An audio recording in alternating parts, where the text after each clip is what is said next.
A stomach-churning video has emerged of the moment a car crunched straight into a group of cyclists on a mountain road.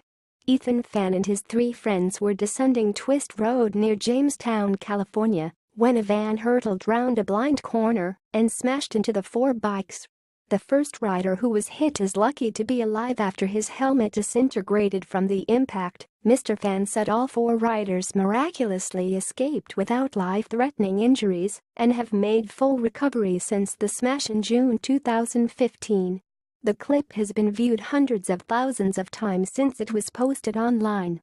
Mr. Fan said he has learned the lesson about riding around bends, where he cannot see far enough ahead of himself to be able to stop quickly in an emergency.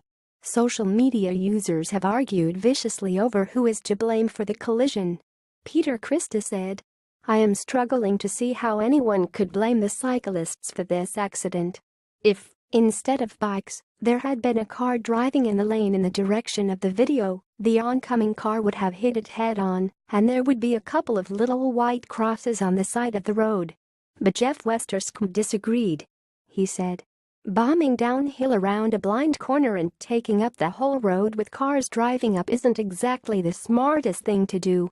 In his original YouTube post, Mr. Fan said, "The incident occurred near Jamestown, California on a training ride for the UC Merced cycling team."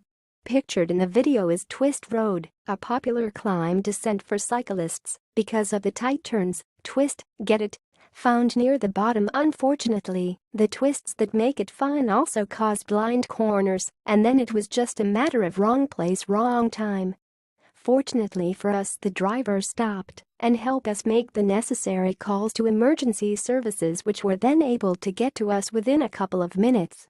The first rider hit endured the majority of the injuries and had to be airlifted to a nearby hospital, but was miraculously limited to a concussion and leg-knee-hand fractures, which he has then since fully recovered from his gyro air attack helmet. "I feel the need to specifically call out the helmet brand is what saved his life.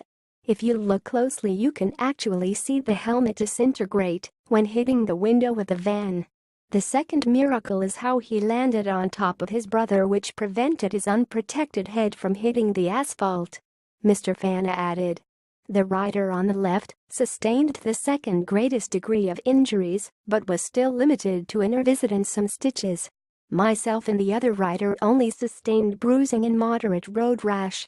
With the help of the video, police were able to determine that the van was at fault for being on our side of the road, but I still learned the lesson that I should be incredibly careful when out riding my line of sight.